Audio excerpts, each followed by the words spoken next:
دوسروں کے بارے میں بھی سوچنا شروع کرتے انسان کہ جو انسان کا امتیاز ہے، اس بنا پر یہی اللہ کی وہ مخلوق بن جائے کہ جس کو انسان کہا جاتا ہے۔ تو انسان اور جانور کے درمیان یہ ایک بنیادی فرق کہ اپنے بارے میں فکر کرنے والے یہ جانور کہلاتے ہیں اور دوسروں کا بھی خیال کرنے والے انسان کہلاتے ہیں۔ لیکن یہاں پر ایک امتیاز، کبھی کبھی انسان اپنے بارے میں بھی خیال کرتا ہے، ایسا نہیں ہے کہ ہر وہ انسان جو اپنے بارے میں خیال کرے وہ جانور ہی ہے، معاذ اللہ، نہیں۔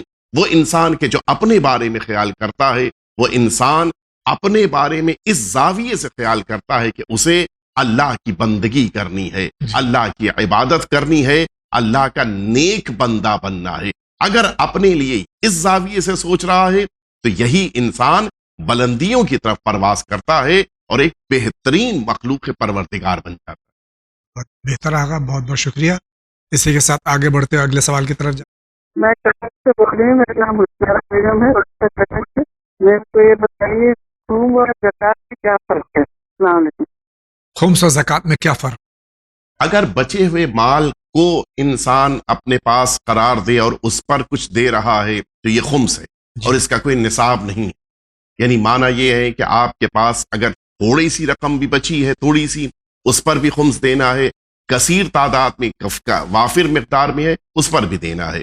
لیکن اگر ایک پرٹیکولر نصاب کے ساتھ مال ہے اور جو آپ کی پیداوار ہے اس پر کچھ دے رہا ہے تو یہ زکوٰۃ کہلاتا ہے۔ تو در واقع خمس کو انسان کو سال میں ایک بار اس موقع پر کہ سال بھر کے خرچے کے بعد جو بچا ہے اس پر دینا ہے۔ زکوٰۃ پیداوار کے مطابق ہے اور پھر اس میں ایک خاص نصاب معین ہے، اس کے مطابق عطا کرنا۔ بہت بہت شکریہ، آگے بڑھتے ہیں۔ اور جاوید بھائی، مولانا صاحب السلام علیکم۔ میرا سوال یہ تھا کہ ٹیٹو بنوا کے کیا نماز پڑھنا جائز ہے؟ دوسرا سوال یہ تھا کہ سنتی نماز میں ہدیے میں والدین یا جو بھی نماز، پہلی رکعت تو اسی طرح سے پڑھی جس طرح سے ہے، دوسری رکعت میں اگر کلیہ رملک پلی کی جگہ پر دوسری رکعت میں اگر قل اللہ پڑھ گئے اور پھر یاد آئے کہ نہیں رملک پلی نہیں پڑھا ہے تو پھر اس کو دوبارہ اگر ہم اس کو اٹھا لیتے ہیں تو کیا نماز صحیح ہوگی سنتی نماز کے لیے؟ السلام علیکم۔ بھائی کے دو سوال ہیں۔ ٹیٹو اگر جسم پہ ہے، کھال کے اندر، جلد کے اندر، تو اس کے بعد کیا نماز ہو جائے گی؟ شاید اس سوال کے دو پہلو ہیں اور دونوں واضح کر دیے جائیں کہ شاید یہ برادر پوچھنا چاہ رہے ہیں کہ اگر کسی نے ٹیٹو بنوایا تو اس نماز کے لیے وضو جو کرنا چاہے تو کیا وہ وضو قبول ہے کہ نماز ہو جائے گی، ایک معنی۔ اور دوسرا شاید معنی یہ ہے کہ ٹیٹو میں کچھ ایسی چیزیں بنوائی کہ جن کے ہوتے ہوئے آیا نماز ہو پائے گی یا نہیں ہو پائے گی۔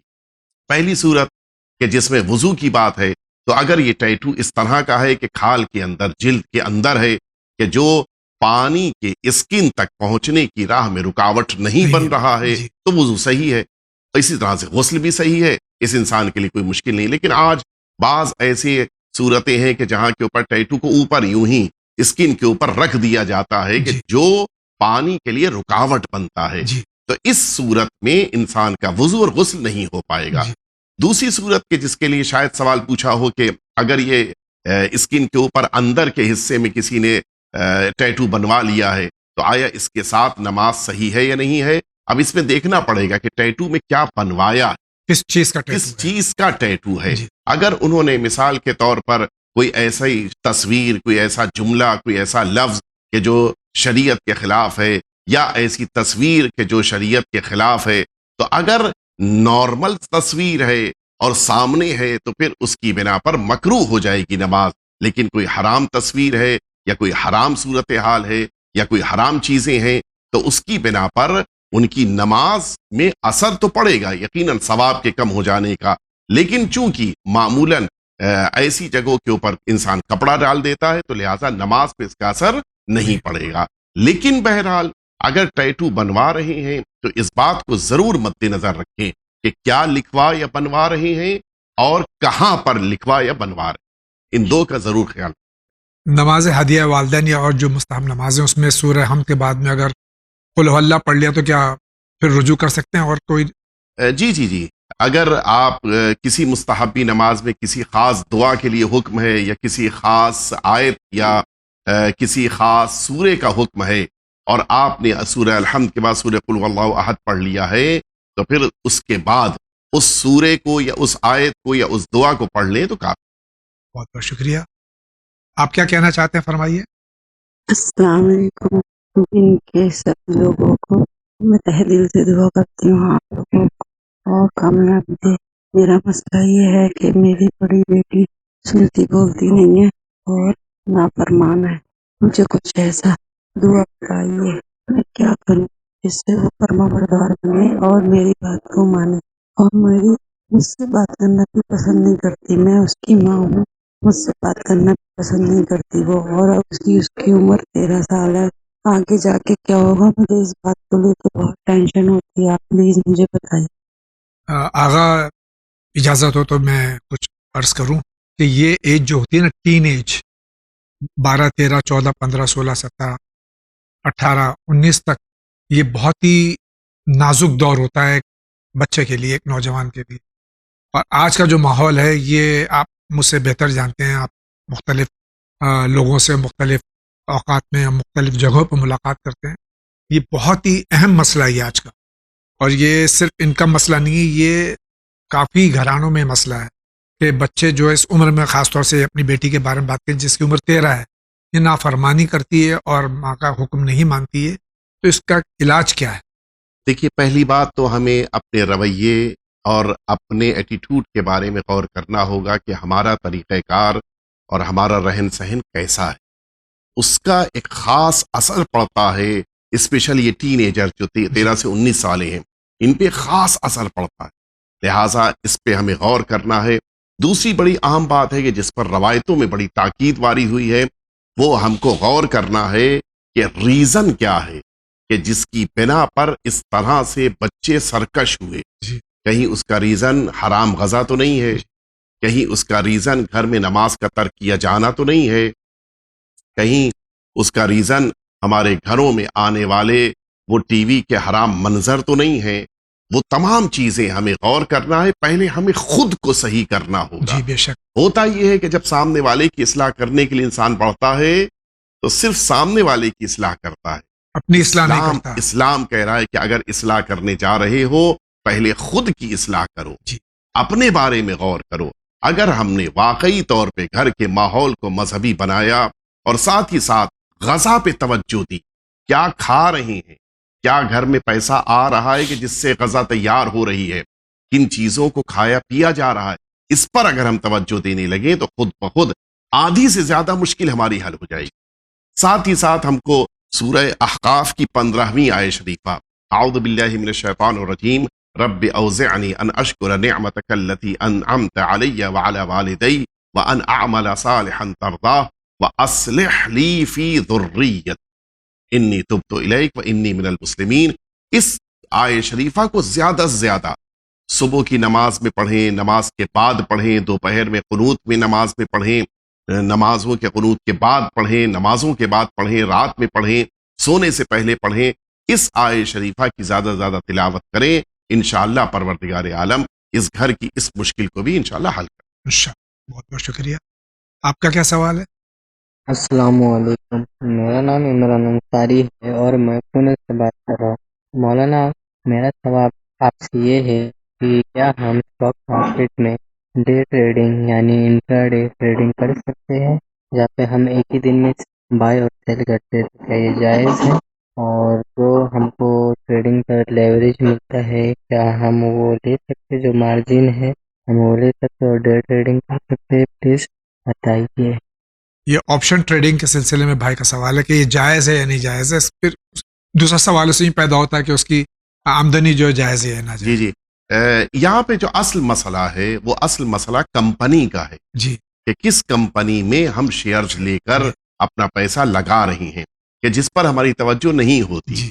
معمولاً ہم فائدے کی طرف دیکھتے ہیں کہ کس کمپنی سے ہمیں زیادہ فائدہ مل رہا ہے، جبکہ شرعی طور پر ہماری ذمہ داری ہے کہ ہم یہ چیک کریں کہ جس کمپنی میں ہم پیسہ لگانے جا رہے ہیں، جس کے شیئر خریدنے جا رہے ہیں، اس کمپنی کے پروڈکٹس کیا ہیں.